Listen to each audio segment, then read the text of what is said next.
Welcome to EntreProgrammers Podcast, the podcast for developreneurs, the podcast where you get to be a fly on the wall listening to real conversations of three developers trying to tackle the challenges they face as entrepreneurs. All right, we're live. Sweet. Welcome. Yay. Barely alive. We're on like episode 197 now. 3 more before the big 200. It's crazy. We got to end it at 199. Yeah. Go out on a high note. Yeah. There we go. Pull a TV thing, right? Put a to be continued and then never continued. Yes. Yeah, I hate that when shows do that. They get canceled, but they left you on a cliffhanger. My wife and I watched My Name is Earl, which was just doubly entertaining for us. But it ended like that. Like they basically found out I forget what it was, but it was like they found out that Earl had the secret kid or something, and then like that was it. And there was no season 5.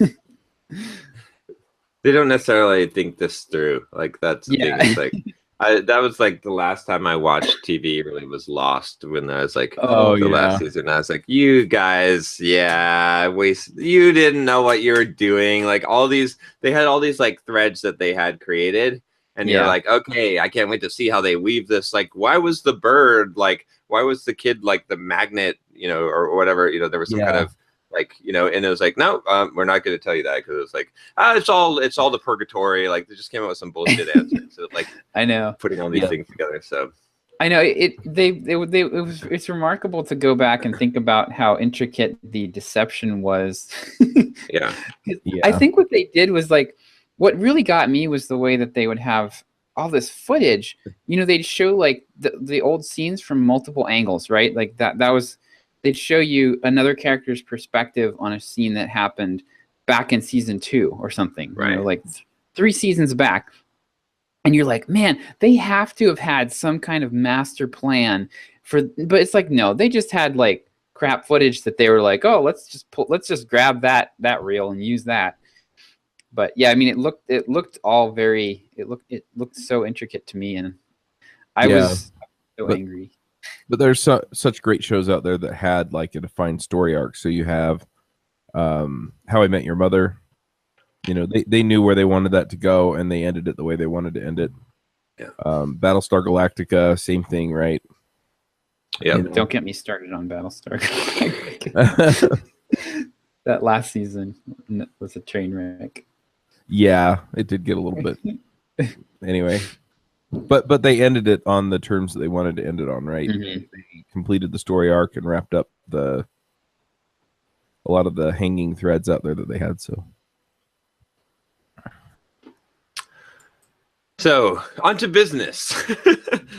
Yay, business! So we hired I think we talked about last time, we hired a new employee. Mm-hmm. Me too. So far, he's doing good. We'll see. He's probably going to become our SEO person, is what it looks like. Yeah, which is cool. We need some SEO help, and we probably have writers that will be coming on board. So yeah, we've got. So one thing that I noticed this week that was pretty interesting, and Chuck, I don't know how much of an impact this will have on you, but I haven't seen anybody talking about this yet, but Google has rolled out, it seems like they've rolled out a change, and I don't know if it's like I'm on their early test. It's possible that I'm in their early test group or something, but when I'm on mobile now, they're only showing me 3 or 4 search results. So basically now what I see is like, I do a search, I see, usually I see like the position 0, which is like, a big result that they highlight, and then they'll pull out some snippet that they think answers my question. And then there will be 3 or 4 links under that. And then there's a whole bunch of related searches, and sandwiched between them, there's a show more results button that's pretty small. Oh yeah. And is that what you're seeing too now, John?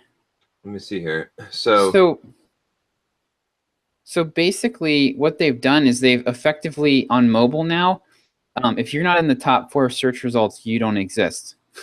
So now page 1 on mobile is the top 3 to 4 results. And then I also noticed if you tap show more, they stick ads in amongst the organic links.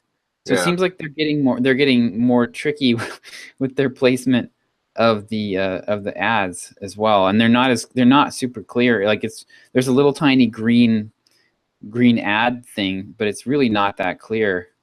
But it hit me when I was looking at this. I'm like, okay, Google is really devious. So what they've done, they rolled out all this new stuff, this data, all these new data formats, right? Like, oh, if you put you use this semantic markup on your page, we're going to we're going to highlight that on the page. Well, what they're doing is they're actually getting people to stay on Google and not click through to your site.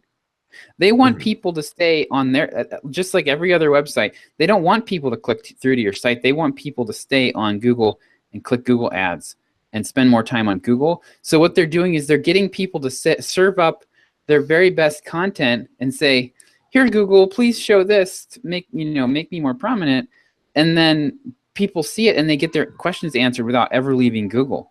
Well, so it's kind of a dual-edged sword. Like you get a little more visibility, but you lose the traffic, so you don't have the opportunity to do anything with it. Well, because they've started doing that question thing. So if you type a question in Google, there'll be like 5 answers, right? And you can click to expand it. You can click through it. You can see all the answers right there, and you never have to click through. And I can't, like, I wanted to make I have this this oatmeal that I was making the other night.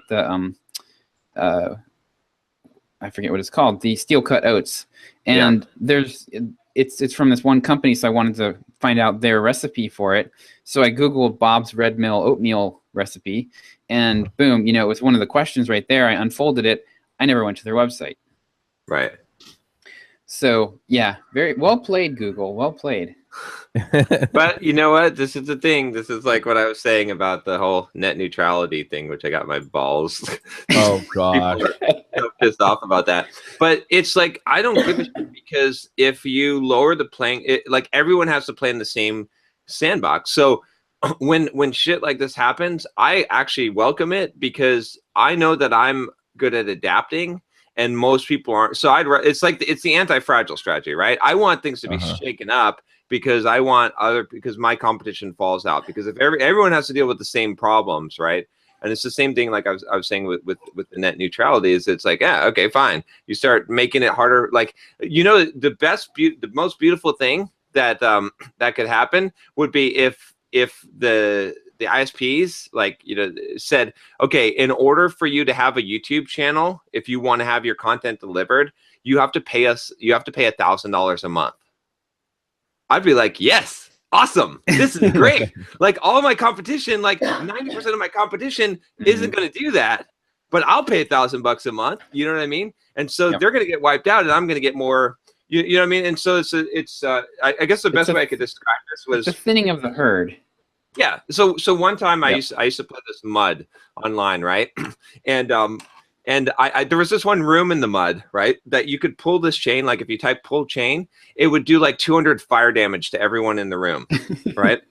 So everyone is like, they didn't know how to use this thing, right? So I was like, this is great. This is a great opportunity. So what I did was I found a bunch of equipment and stuff to raise my hit points as high as possible.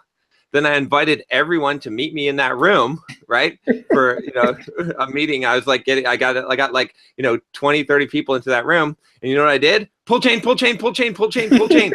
Wiped everyone out. They all died, right? And I looted all their shit, and I was the only one standing. You only need to be 1 hit point stronger than the strongest person in the room, and you win. Well, so when I see stuff like 200 this, hit points in that case. Yeah.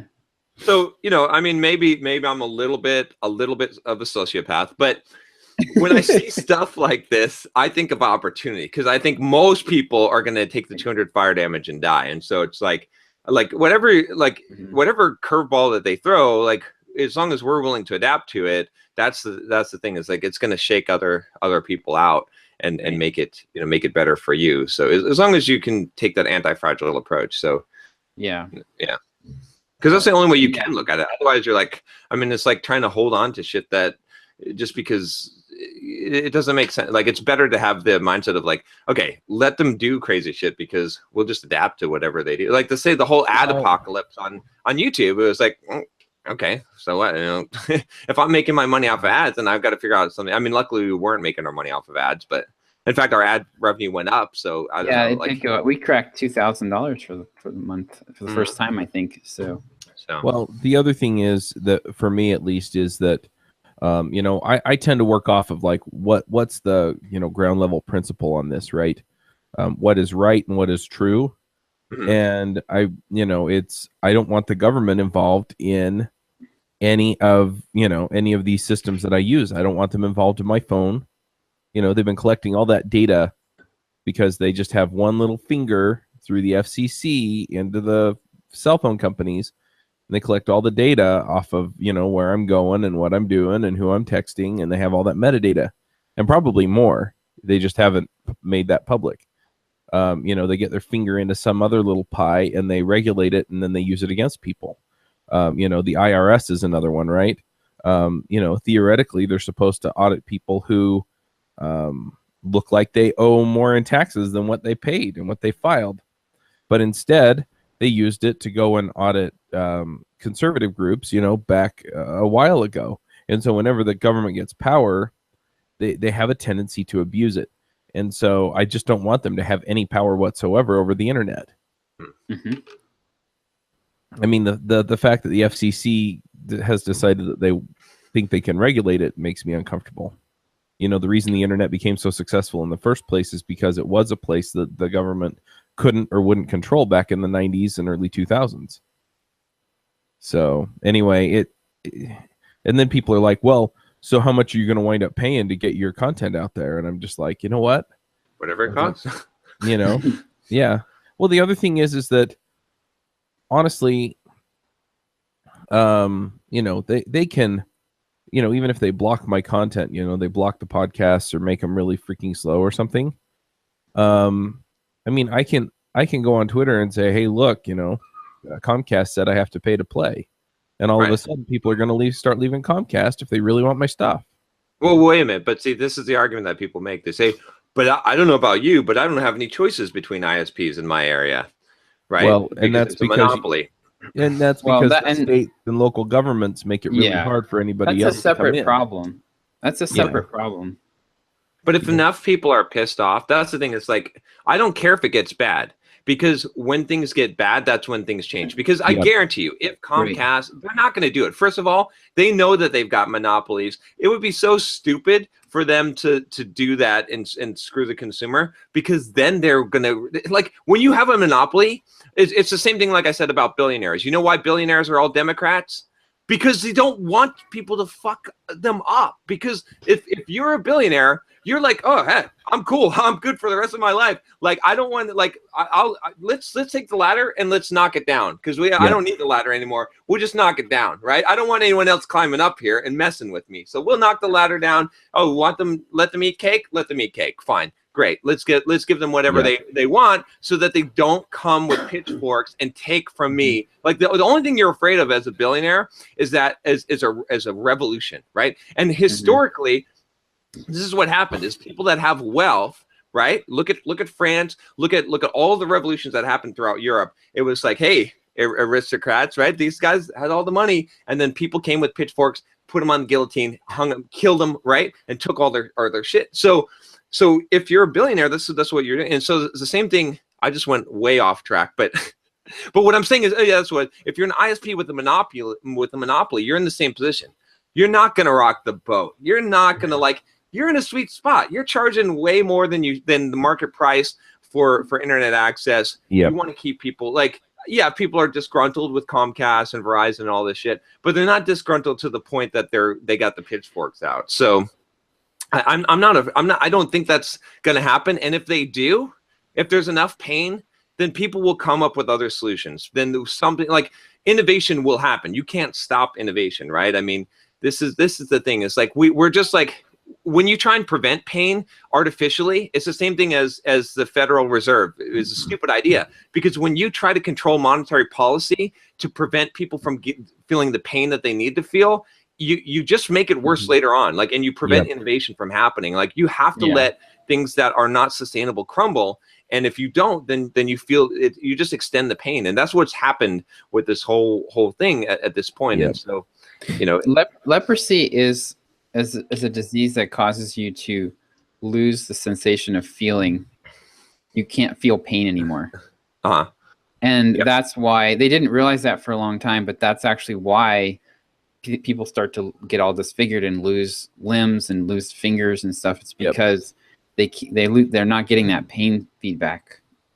Yeah, my dad he always jokes about missing 3 toes. And it's not leprosy, it's diabetic neuropathy. But it's the same exact idea, right? He loses sensation in his toes. He doesn't get good circulation in his toes. And so when he gets a sore, he doesn't know about it. Right. And then eventually it gets infected, and then they have to take the toe. But the other thing is that, all of these things, they go out and they regulate a lot of this stuff by creating rules that people have to play by. And then all of a sudden, in order to start a competing business, it's not just getting out there and providing the service, but you have to get out there and provide the service and have an expert in your company that knows how to navigate around HIPAA or the FCC regulations or whatever. And so it benefits the incumbents, and it keeps competition from coming in. Right, and that's what happened with the ISPs as well, is that, the local government or the state government in a lot of cases has made it really hard for new internet providers to come in, and then the FCC adds on all these rules that they have to follow. And a lot of people are like, the majority of the cost is laying the cable, and that may be the case, but if it's that expensive to lay the cable, and then you have to have experts to know how to navigate the rest of this garbage, I mean, it just doubles the cost of starting your ISP. And what I'm hoping to see is we see more innovation in the over-the-air internets. Exactly. We also are seeing a lot of innovation in the satellite internet space, where satellite internet isn't horrendously slow anymore. Yeah, well, look at. I mean, Elon Musk has a plan to do the whole satellite internet. That's something will happen. Like, that's the thing. It's like it will, and the thing is, like, it's private ownership is the answer to all this stuff. Even the laying the cables, right? I mean, the thing is, like, people say, well, it's government funded, but it's because the government comes in to fix the problems they created. And that's like, it's a government. You can't solve a government created problem by more government. It's like, I agree with the whole concept of net neutrality. Like, it makes sense. Like, it'd be cool. Like, it's great, but it needs to come about naturally. And if it's a forced compliance, there's a problem with that. And the other thing is that's so crazy. This is like where I feel like I'm in bizarro world. That like I mean, you probably saw my video. 1,000. I've got like 1,000 downvotes on this video on the net neutrality. Death threats galore. It's like a 10 to 1. It's like a 10 to 1 downvote to upvote ratio. It's crazy. Most common response is "fuck you." Like, that's literally, like, people are just like, you should put a gun in your mouth and pull the trigger. Like, this is the response I'm getting, right? So, but the thing is, like, people think that internet is a right. How is internet a right? This is like a luxury. This is a luxury item, right? I mean, this is the thing. It's like, internet is not a right. It's not like, like clean water, and this is absolutely ridiculous. But we've got this such entitled mentality today that I got to get my Netflix, and I got to get my and I got to check my email. Like, I mean, I like using the internet. I make a living using the internet, but it's not a right. Like, I'm paying for it. Like, and it's really, like, right now, if you think about it, considering what the technology allows you to do, even the ISPs that are gouging people at like $100 a month for 20 megabyte service, that's insane. Like, you think about how much value you're getting for that $100 a month. It's an insane amount of value. What I mean? I remember getting dial-up, right? And with a 56K modem. I remember doing dial-up with a 9600, actually a 2400 baud modem. Okay, do you remember what those days were like and how much you're paying for? Like, it's just insane. It's insane to think that internet's a right. So again, what's the bandwidth on me when before the internet, riding my bike over to the library? I mean, for heaven's sake, right? Yeah. It's just and it's so new that Anyway. And you can get it anywhere. I mean, you walk into McDonald's, they'll let you get on the internet for free. Right. Yeah, exactly. Yeah. So you could get it for free. I mean, yeah. So anyway, we should probably talk about our businesses. Yeah. Yeah. We're just, that's what this show's about. That's somewhat relevant. But anyone watching or listening, you can just send all the fuck yous to me. Like this, I'll take like, I'll take it. I'll take it. I had a bunch of people on Twitter and stuff get upset with me too. But I'll say one last thing about this. It's not because people actually think this. It's because of the herd mentality. It's because if you are a programmer or you're in the technology space, you're supposed to support net neutrality. You probably don't even know like why. Just some like, like someone has like manipulated you into believing that this is the right. And if you don't, then you're evil. And this is just the kind of thinking, like, if you honestly just suss it out for yourself and say, what is really the implications that will happen? Like, what's the worst thing that's actually going to happen to me and affect my life? It's just scare. It's like, we don't even know. It's likely nothing bad will happen, but people are just overreacting to this because they're just falling right into the herd mentality. And they're so, that's the backlash that we're seeing. Like these people are just, they're acting out of like, if something triggers you, it's a good, it means that it short circuited your cerebral cortex, right? So if you see something, and this is just a good like just thing in general, if something happens and you immediately go to anger, like you see a tweet or something like that, it means that it short circuited the cerebral cortex. So it means that you did not, that you have an ingrown, an instinctive, like you have created some kind of connection that is completely connected to the emotional center of your brain, that is short-circuiting your actual logic, that you haven't, that you probably have some kind of groupthink going on, or you haven't actually formed a real opinion on your own. So, So how are things at Simple Programmer? Besides getting yelled at over net neutrality. Well, the death threats are always fun, I can't believe you got death threats. People are stupid. I think we had a record month as far as, I mean, we did, obviously we did a Black Friday sale. I think we had a record month even for launches, maybe. I don't know. This was our we launched 10 steps. This was our best month ever. I'm almost positive, because the 10 steps sale, or when we launched 10 steps, we did about 45K total, but that was spaced out over about 2 weeks because some of the money came in after the sale ended. We need to go back and look. But your overall income then was lower, right? So I mean, the product income was, we baselined it when I started working with John. We baselined it at 13,000 for the whole business. So and I think that was after the 10 steps launch too. So it was even lower than that. So I think that at best that was probably somewhere in the mid 50s.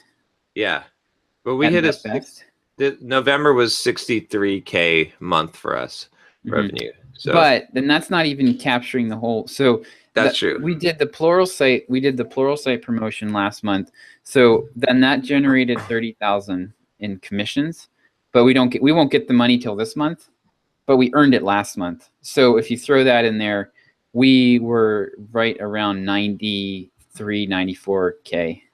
Nice. For the month. But we got to go cash accounting because we're going accrual or a cash. So December will be good as well, and January. Yep. So, but so that's good. So that was a big, and the book revenue is boosted us to, it was like 6K last month. So we're probably going to average 6 to 7K on book. Well, actually, when we put out the audio version, I think we'll be hitting around 8K on average on book revenue per month. So that boosts things up quite a bit.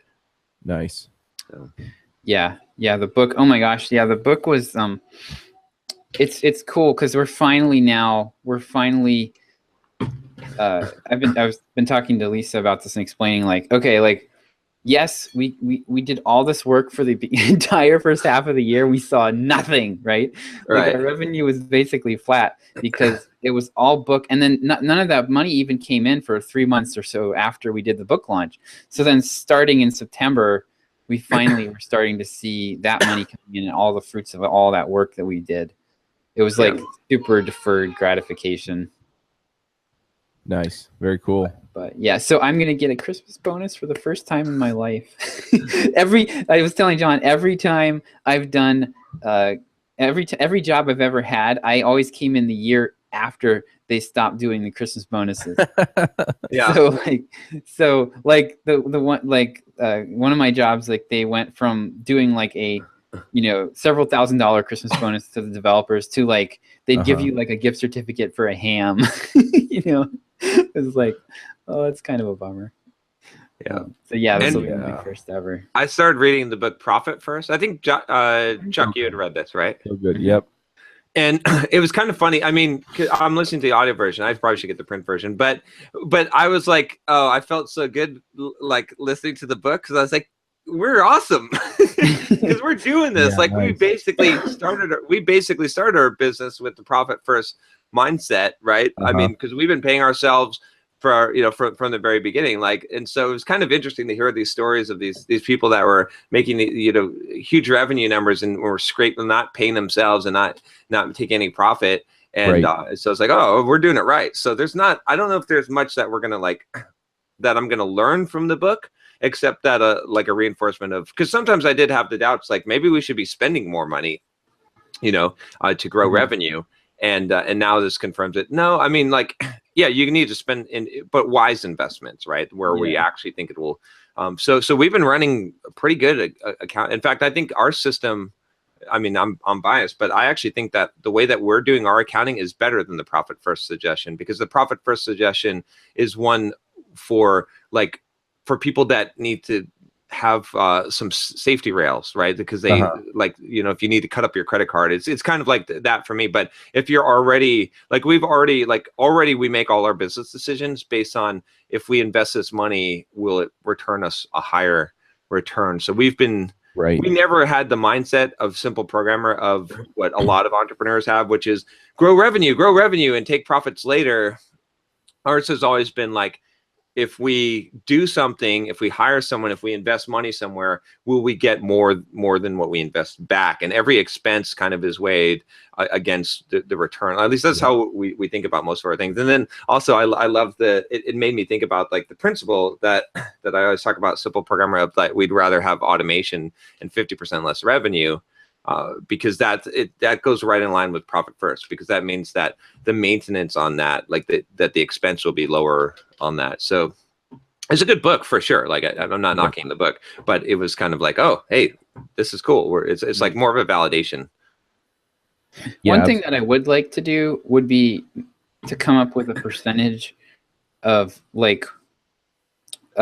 basically to come up with a budget for ourselves as far as like additional expenses, or because we've got right now what we have is we came up with an emergency fund amount that we're going to have.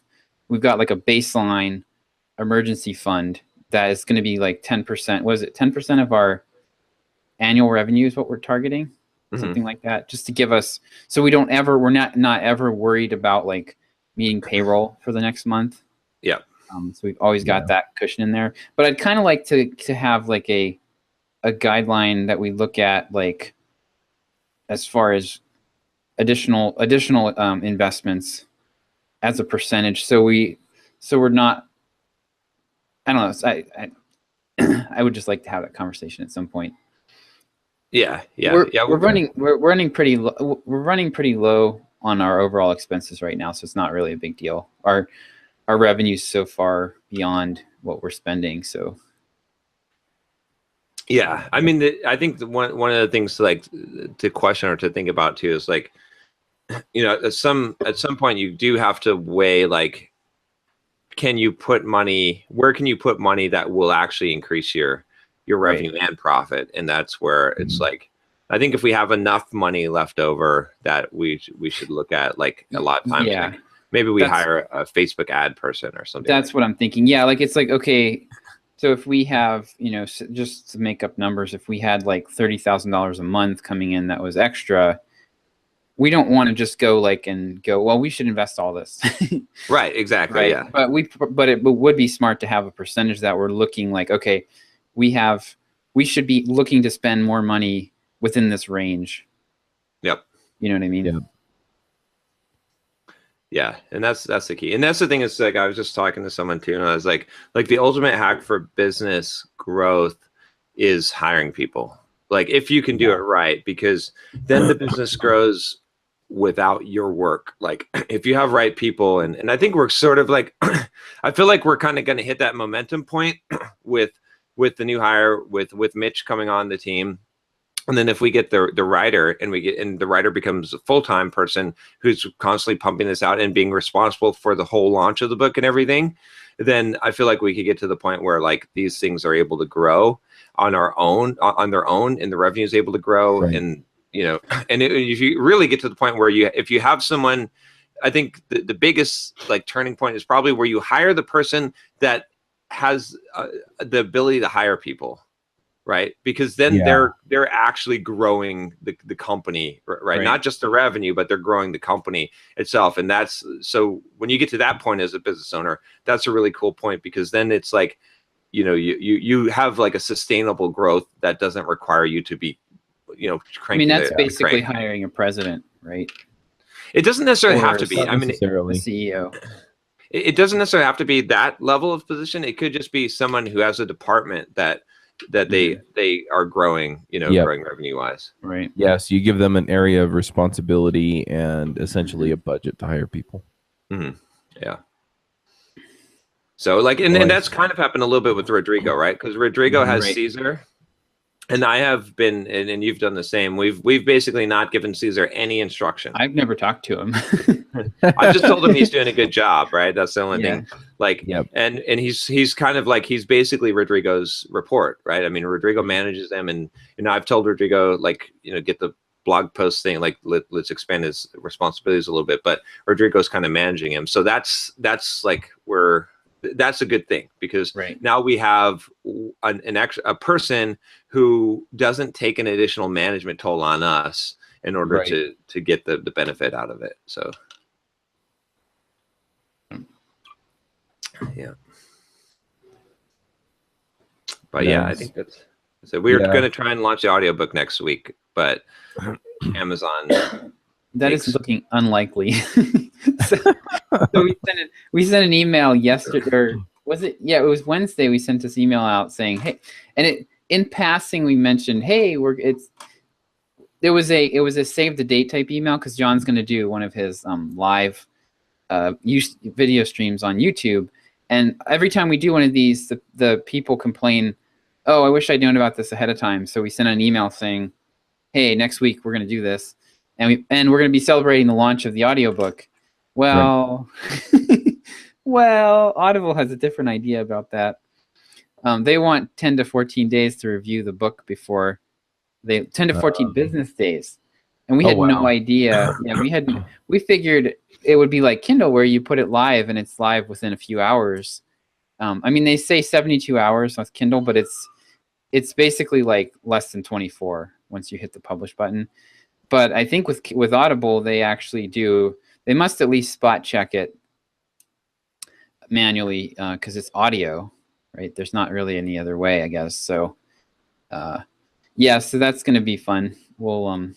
I got a response from them actually, and they said, "Yeah, I saw that actually." They basically said, "We understand that you are concerned about launching your book, and you would like us to expedite the release of the book, but unfortunately, we cannot expedite the release of this book, and we are sorry that you are concerned." It was hilarious. It was like a template. It's like that stupid. I hate that stupid template that all the tech support people use. Is like, I understand that's like they basically been told to repeat the concern back, right? Like repeat the person's question back to them, and then basically they tell you there's nothing they can do. Hey, at least they're responding, right? Yep. We'll see. We'll just adapt to it. I mean, if we just do the live stream and then we get some more hype around the book, and then when it comes out, I still have a feeling. I just responded to their thing and said, no, it doesn't solve my problem. And I said, like, we're expecting to sell like over 1,000 units on launch. It's very time sensitive. And the Kindle version made on launch did #5 Wall Street Journal bestseller list. So maybe someone will, review it. But I do think that it may just come out, like they might be ready by, sometime there's a next week. possibility. Yeah, I mean, it's like, it's so stupid. Like the Kindle in this is the same way. You have almost no control over scheduling the release of this stuff. Like, how do you not give somebody the ability to control when their audiobook comes out? I mean, I don't. There might be a final release step, John, that we have to do. I don't know, but I kind of got the impression that it would just get published when they were done. It would just appear in the store, and you'd have to scramble. That's what happens with the Kindle books, right? Yeah. So yeah. So I don't know. It may just happen that way. Who knows? I don't know. But again, you adapt, right? It's like. Yep. We'll figure it out. It'll be fine. I mean, once we get the Kindle or this audio book will do really well too. So nice. Plus, we're going to be licensing it to Skillsoft. Yeah, Skillsoft. So nice, cool. Chuck, I've seen some emails from you this week. Yeah, I've got some stuff going on. I'm still working on the last one I was going to send today, but I may just send an email that says, hey, I told you I was going to get this information to you today, but I was throwing up all night last night, so I didn't get all my stuff done, and I will do it. I will get to the info on Monday about the new shows, and that'll give me today to finish setting up the Indiegogo campaigns, because I was going to get up this morning and finish them, and I didn't get to sleep till like 5 a.m. because I was throwing up. So, man. So I was like, I'm just kind of like, and Friday's not the ideal day, I don't think, to launch that anyway. So, Monday or Tuesday is probably better. Yeah. So it's the so the final. You were gonna talk about the Slack communities and stuff too, right? No, I sent that email yesterday. Oh, that was yesterday. Okay, yeah. Yep. So. Anyway, I told people to go to Patreon, and if they supported me on Patreon, then they could get in. Of course, I got emails from 2 of the hosts on the show saying, "Can the host get in?" I'm like, "Yeah, here's the link." But with that, I decided to move because initially I had forums for all of the different shows, and they just turned out to be ghost towns. So then I thought, oh, well, maybe people are on Slack. So I switched over to Slack, and those turned out to be ghost towns as well. So I decided, you know what? I'm going to put it all in devchat.tv Slack. And that way, hopefully we get enough people in there that we can, have conversations go on. So that's what I'm aiming at this point. And I may send invitations to anybody who signed up for any of the conferences over the last year and just say, hey, you've sent me money, so you can join the chat, and that way maybe I can seed it with some people. And then I have to pull together numbers for the guy who wants to buy Freelancer Show. I gave him my number, and it didn't turn him off. So okay, nice. So we'll see how that goes. And then, this week was just great as far as getting stuff done. So Monday, I got all of the ad management stuff done for the banners, and I have banners in all of the episode lists that are all managed by Podwrench. It's all magical. Nice. And the sponsors can log in. They can change the banners and the talking points and stuff in there.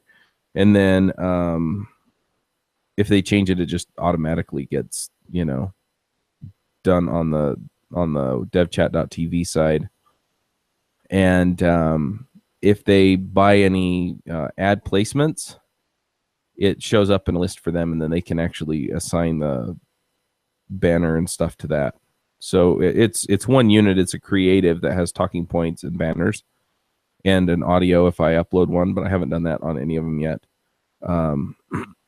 Because the audio is really only useful for the editor.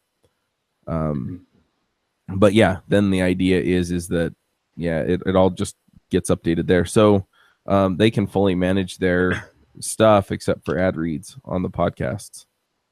So that worked out really nicely. I have a few more things to do there. What else? There were a couple of other things. We interviewed DHH on Ruby Rogues. Oh, cool. So that was awesome. And has he been on before? Yeah, we've had him on once before. And yeah, we just asked him a bunch of questions. A lot of great stuff. It was really, really great interview. Nice. I have my JavaScript story scheduled out through the end of April. I have lots of interviews, and I hired Michelle. I am totally not playing the Bubba game anymore. So I hired Michelle. She's from Jamaica, and I just was like, hey, look, can you start inviting people for these shows? And that's why I have so many interviews booked for my JavaScript story. And what's funny is I still have more people booking, so I'm going to have to add them to the schedule. So I'm probably booked out through April or May at this point as far as content goes. And then I hired somebody else to help me manage the social media and growth of the shows. Cool. And so we'll see how that all starts to shake out. But yeah, and so that's pretty awesome. And this person, she's the, how do you put it? She's related to the ex-husband of my business coach, is how I found her. So she's like, she used to be my sister-in-law, is I think how my business coach put it. Okay. She does all kinds of podcast booking stuff. You should hire her. And I'm like, okay. So yeah, we negotiated out a rate and just made it all happen. So now it's just a matter of making sure that all of the delegation and communication happens. I switched the company off of Slack. I moved it onto a system called Convo. And what it provides you with basically threaded conversations. And Slack does that, but it's not as intuitive. And then yesterday I sat in on a webinar by Tim Francis, who runs Profit Factory, I think is the name of his company. Oh, I've heard of that. That's they do like accounting and right? I don't know. He talked about delegation, and yeah. So he basically provided us with a delegation system, and so I'm going to be doing things mostly along those lines. Probably not 100%, but pretty close. But it kind of gave me a framework for thinking about this stuff. And he gives you levels of the stuff that you're supposed to be doing, and then he basically says you shouldn't be doing anything but the top 2 levels. And he's like, even then, eventually, what you wind up doing is you hire somebody you trust, who has high level skills or high level access, who can do the next to top level, and then you're just doing strategy, and unless there's something else that you just absolutely have to be doing. Like in my case, the podcast hosting is something that technically it falls in the bottom 3, but for me it's I want to be the personality, I want to be on the show, so it's kind of a different deal. But pretty much everything else, yeah. So some of the things that I felt like I will never be able to outsource this, I'm having a good hard look at and going, okay, what will it take for me to outsource sponsorship sales? What will it take for me to outsource some of this other stuff? And it turns out that like some of the things that I felt like I needed the relationship with people for, like inviting them to come on my JavaScript story and stuff, they don't care if it comes from me. They really don't. And so, I've got somebody sending those emails. And yeah, anyway. It's funny you mentioned that, because I just this week got invited to do a podcast by a VA of somebody who I know, and I was like, okay. didn't really even. I mean, he basically used the guy's name, and so I made the connection. But yeah, I was like, it didn't give it a second thought. Yep, absolutely. So yeah, just stuff like that, just getting all of that done. So I'm going to be using a mix of Asana and Convo to manage all this stuff. And we'll see if we can make it all work pretty seamlessly. But I've been pretty happy with the way things are going. I got started on the Indiegogos, and then I was, last night just kind of blew up. So anyway, it's just been a really, really great week. Also, the sponsor that sponsored all the shows through the end of the year, Linode, they just renewed for all of the shows for Nice. Q1. So that worked out. Now my Ruby story, my Angular story. Were they the big one that you were talking about a while back? That you didn't mention the name. Okay. Yeah. Sweet. Now I failed to deliver on some of the episodes. I got behind on a couple of shows. Yeah. And so I just basically invoiced them for the difference. But I've got a bunch of other companies that are interested in sponsoring either. I think some of them want to pay me now before the end of the year, like the end of the calendar year or tax year or fiscal year or however they reckon that. And then I've got others that are saying, look, in January, we'll pay you. So anyway, so everything's just kind of starting to fall into place now that I've gotten a little bit more disciplined about keeping track of all of this stuff. Yep. And then one last thing is I reached out to a couple of sponsors of some of these conferences. So NG Atlanta is one that's kind of picking up steam. It's an Angular conference. And so I reached out to Kendo UI Progress. And I said, hey, look, do you want to cover my expenses to come to the conference? And then I've been talking to one of the organizers to see if I can, talk my way into getting a free ticket to the conference. And so if I can do that and get a little bit of space to do some interviews, I basically said, yeah, I'll credit you on the interviews. And they sounded really interested in that. So if I can do a couple of shows that way, and then I'll probably start saying, okay, well, now it'll cost you, because I told them it was like $2,500. That'll cover my hotel, airfare, and food. But yeah, then if I can, I may go to somebody else for another conference or a bigger conference and say, hey, do you want to pay? Do you want to pay my way and then some, and see if I can actually start making money doing these? Because the other thing is I get all the networking, I get to meet people, I can organize meetups at the conference. I mean, there are all kinds of other ways I can make it pay off. And so I get paid, plus I get to go and do publicity stuff. And so I think it'll be a really interesting way to make things move. But yeah, so we'll see how that goes. I'm excited to see what happens there. So what's the sell for them on the sponsoring you for the conference? So essentially, my plan is I'm going to set up a camera, and then just sit down with whoever I'm interviewing. We'll have mics. I haven't quite figured that bit out. I have some Shure SM58s and I have a Zoom H6, so I have equipment that I can record it on today. But the trick is you have to hold the mic up by your face, and Right. So I have to kind of train the person I'm interviewing for a little bit to make sure that they're getting good sound. And then the other trick is just making it all sync up, right? If I have to sync up audio and video, I don't know how much of a pain that'll be. But the flip side is that, I could just go down and do these interviews. And then what they get is they get like a little sponsored by in the I see. footer of the video. Yeah. They'll also get kind of an honorable mention somewhere in the podcast episode or in the interview, so that if I use it as a podcast episode or repurpose it some other way, they'll get a verbal shout out. So that's the sell for them. And then if anyone's interested in, extra content for the conference, either because they were there or because they watched a talk or something, then they can, they'll get exposure that way. So. Okay, yeah, that makes sense. Yeah, I think then you can charge for the travel and a premium above that too. So yeah, and then of course my phone starts ringing right then. But yeah, so that's the plan. And then I'm working with the conference organizer.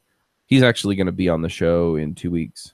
on Adventures in Angular. So I'll probably just talk to him then, if not before, and just be like, hey, look, this'll, because what it does for the conference is it extends the conference exposure period for a few months as I release the videos.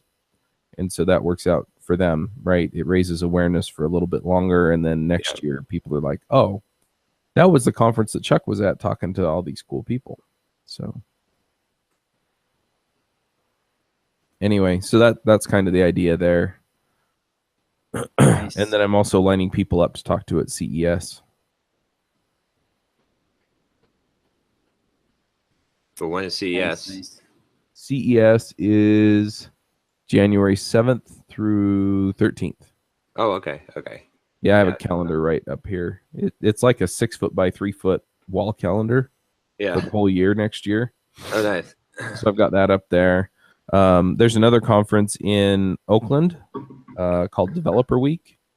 Okay. Yeah. And they've offered me a free ticket, so I've got to figure out getting out there. So I'm thinking about doing the same thing, reaching out to one of their sponsors and seeing if I can get them to pay my way out there. That's a good idea. Yeah, I think this could work. I mean, you'll have to see how many people take you up on it, but yeah. I like the idea. Well, the other thing is, and this is something else that I'm thinking about doing, is finding a way to do like, because they have an expo floor at Developer Week.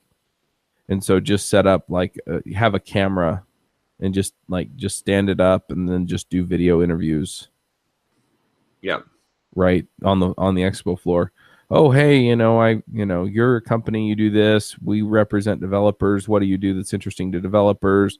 Or maybe we can talk to some of your developers or, something like that. And, just have a 5 or 10 minute conversation about their product or whatever on the expo floor. Right. Yeah. And the other thing is then what happens is I can look at them and I can essentially get information for their marketing people, because I can say, look, if if you're not the marketing person, if you get the information for the marketing person, I can let you and them know when the video's up. But then the other thing is then I can start working with the marketing people to see if I can get podcast sponsorships and other things going. And, so it's half a gimmick and half more content. Yeah. To get contacts, if that makes sense. Well, yeah, and you can test it out and see if if it ends up being profitable for you to be there. Like if those contacts pan out at the conferences or not. But yeah. And then at least you're not risking the money. You know what I mean? Like you're getting paid to do it. So yeah. So anyway, so that's kind of the deal there. So anyway, just lots of great stuff going on this week. And I would have had the Indiegogos done if I hadn't been puking my guts out last night. Yeah. No excuse. I know, right? Well, I'll spare you the gory. Well, maybe I won't, but I got some crud in my sinuses when I was throwing up, and so it created this pressure and burning sensation across my head. So, my wife introduced me to the joys of the neti pot. And that helped a bunch, and then just sitting in a warm bath with the steam. Probably didn't, but after that, what you were dealing with before probably didn't feel so bad. No, it cleaned a bunch of stuff out. It was actually kind of amazing. I'm like, I didn't even know I had that much crud in there. But yeah, just sitting in a warm bath, and the steam helped a lot too. But I still had a headache and the burning sensation behind my eyes for a few hours. Finally, took some ibuprofen, and that I think it helped with the inflammation. Yeah. And so then I finally went to sleep at like 4:30 or 5. Oh. Anyway, so very, very important to get the correct alignment of the angling on the puking. I know, right? Coming up, going through the nose, or yeah. Back into the head. So you guys were talking martial arts techniques before the show, and now we're talking puking technique. This is awesome. Wow. All right, should we do our thoughts? Yep. yeah, it's funny. Sometimes I get on here and I'm like, hey guys, I need your advice on this stuff. And yeah, this week it was just, hey, this was full of win. It was nice. That's great. I'm excited. I feel like you are getting some real traction here, and like you're getting like the machinery is coming together. Yeah. The pieces of the machinery are starting to click together, and man, when you get that machine all up and running, it's gonna be pretty incredible. Yeah. I'm working on documenting a lot of it in I have a wiki set up on pbwiki.com, and what that'll allow me to do is then when I want to offload it, then I can say, hey, look, all the templates and all the procedures are there. Obviously you have some autonomy here as far as, if you feel like there's a better way or you find something works better, change it. Just let me know so that if I'm working on it for whatever reason, anyway, so that's kind of the deal there. Nice. But yeah, I'm pretty happy with it. So yeah, the big tools that I'm using these days are Convo and Pipedrive for all the outreach. And anyway, it's been a terrific week. And I think really what it is that, I think last week I talked about my confidence issues, and I've complained a lot on the show over the last 6 months, if we're going into thoughts. And everything just kind of stacked up to the point where, things actually are starting to really really start to hit. So I'm pretty darn happy with a lot of it. And you know what? It's just going to get better, as I make plans on how I want to continue to manage this and make sure that things are getting done and stuff like that. But I'll tell you too, one of the big things is that it's become pretty apparent that Michelle and Dee are A players, and that makes a big difference too, because I don't have to babysit them. I'm going to put it in Asana so that it'll kick me in the head and say, hey, Michelle got her thing done. But they're just out there winning for me. One thing that she mentioned yesterday, I think it was that she had invited, I don't see it here anymore, but she's been inviting people for Ruby Rogues, and so she sent out, oh, here we go. So I pointed her at Ruby Weekly. She sent out 11 invites. She added 32 prospects to the pipeline, and so now she's just got to go find contact info for those folks. And as people come back on like my JavaScript story and say stuff like, I'm not doing JavaScript anymore, she's starting to get to the point where she can she can field a lot of that and make it happen. And she's very communicative with me, which really helps, because if she needs something, she just gets it. So anyway, it's Chuck, you deserve somebody like this. It's been a long road. Yeah. Well, and it's the thing that's frustrating to me about that is that D was a referral, and so that works out kind of nicely. You get a referral for an A player, and I'm like, yes. Yeah. But you can't always do that, and so Right. my other option is to luck into somebody on Upwork, which is what happened with Michelle. And so I still don't have a good way if I need to hire another A player for really finding them. I mean, it wasn't so much lucking into it. I mean, you just can't. You had to keep plugging away at it. Yeah. System is the system. You did this. You did the system. You just did it over a year to a year and a half long span.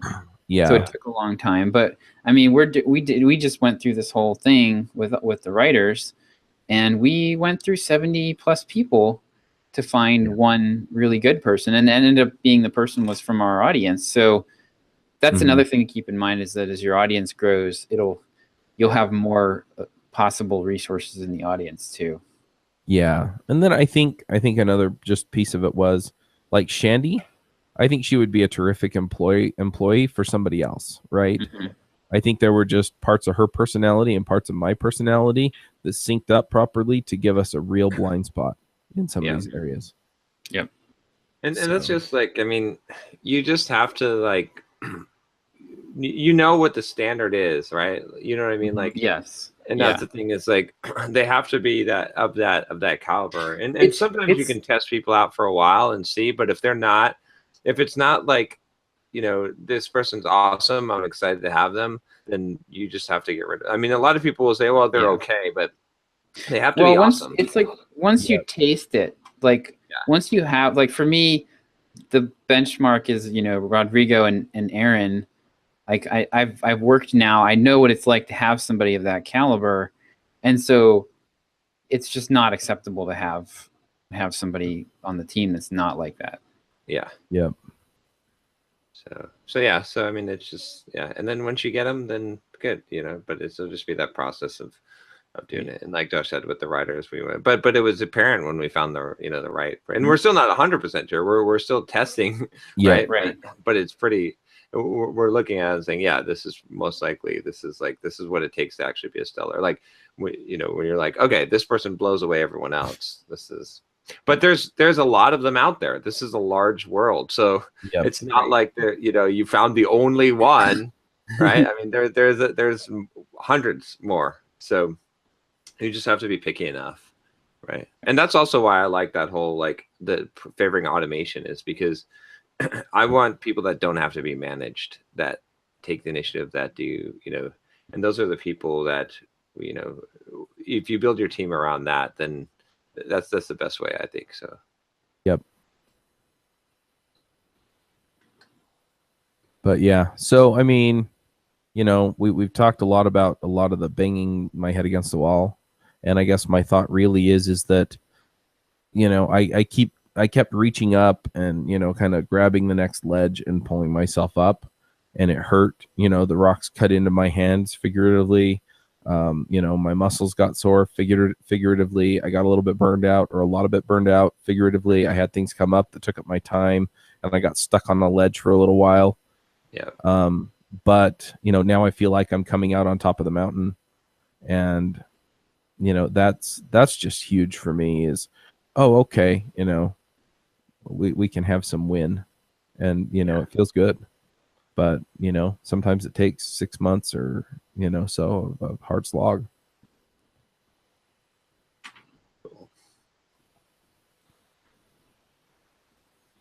So my theme for me this week has been trying to help people remove barriers that they want to set up between them and their customers.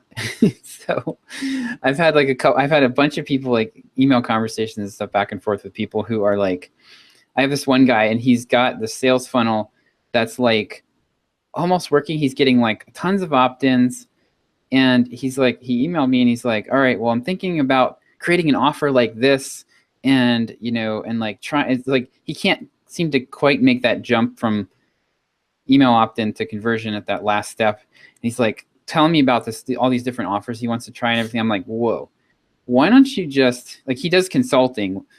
One of the goals is ultimately to get people to consult with him. So why don't you just put a video on your thank you page, talking about your consulting, and then have a live chat widget there, or give them a way to call you from that thank you page, because there's a timing element too. Basically, when they opt in, they're really, really hot to buy, and then after that, even a few hours later, they might be not interested anymore. And he's talking about all this machinery. And I'm like, no, you don't know what machinery you need to build. And so people, I have another guy I've been working with a little bit, and he's trying to figure out he's trying to figure out if there's going to be a market for this software that he has. And he was talking to me about okay, I'm going to run Facebook ads, and I'm going to send them to this landing page, and what should my opt-in bribe be? I'm like, look, we don't know anything about these people yet. I can't tell you, we can't make up a good opt-in bribe. And then if you do, now you've got the problem of you got to write good emails to get them there. I'm like, no, look, run LinkedIn in-mail messages and try to get people to reply to you personally and talk to them. That is, if you're going to, basically just automate enough that you can get some additional reach to where you're not manually sitting down and trying to connect with people directly. We try to get more reach with the automation, but don't try to automate beyond that, because you don't freaking know anything about what these people want. Just try to get them on the phone. And there's like six layers of bulletproof glass between you and your customer.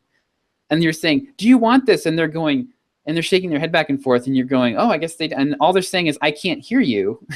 Right. They freaking want it, but there's 6 layers of bulletproof glass.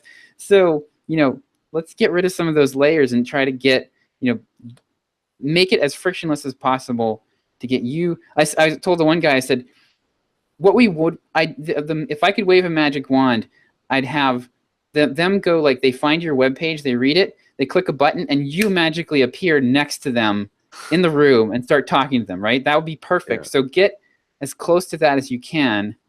And then, at first, and then when you really understand what they're looking for and what they want, then you can start thinking about, okay, how do I automate this, and what other pieces can I bring in? So just taking down those barriers is so critical early on. Let me see. I've actually got 2 today. I'm going to violate protocol. So one of them is just for making decisions, because this has come up a lot from my own thing and then from people emailing me. It's just like, project forward 5 years from now. What's going to happen? Either if you decline to make a decision, will you be constantly trying to make that decision again? Or, just from the various decisions that you can make, or if you keep on doing what you're doing for 5 years, or you change what you're doing. So I think that's a good way to help to make decisions. It's just to say, okay, project this forward 5 years, not making a decision, what will happen? Yep. Making decision A, what will happen? Making decision B, what will happen? Right. Or, and that's just a good exercise. I think that makes it a lot more clear. The other one I was thinking about, I was in my Muay Thai class last night, and I've told you guys that Dave, the instructor, he's a hard ass, right? And there was some confusion of what should we do in the class, right? Like, should we put on our pads, or should we do this? And I was like, okay, let's switch, let's go ahead and do this. And my partner that I was working with, he was like, oh, I don't know if we should, because Dave kind of gets pissed off if you do things without him telling you, or so there's kind of this situation, and there's a lot of times in that situation where it's no matter what you fucking do, you're going to get yelled at, right? No matter what, if you he's going to be he's either going to be why aren't you, or you fucking idiot, why don't you do this, do you need me to tell you everything, or why didn't you wait for me to tell you? You think you're just right? So either way, and there's a lot of situations in life where it's no matter what you do, you're going to get burned. So my response was, I was like, okay, well, we're just going to do it. And I said, Dave, this is what we're doing. Right. And he was like, cool.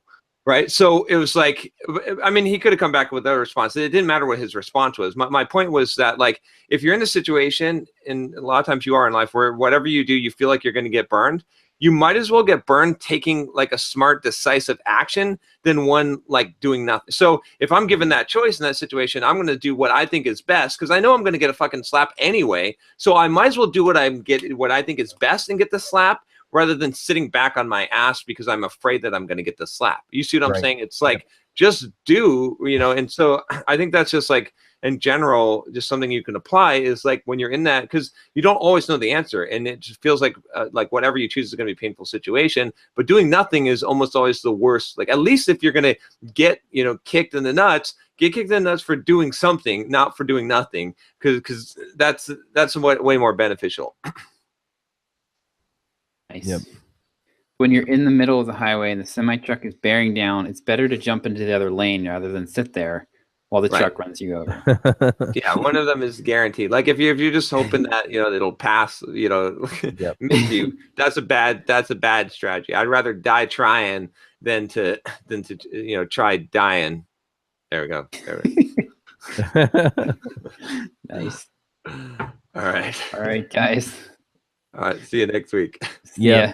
Bye. Wanna start a business, but you just know how to code. Listen to John, Josh, and Derek as we figure it out. We are the EntreProgrammers, and we'll teach you straight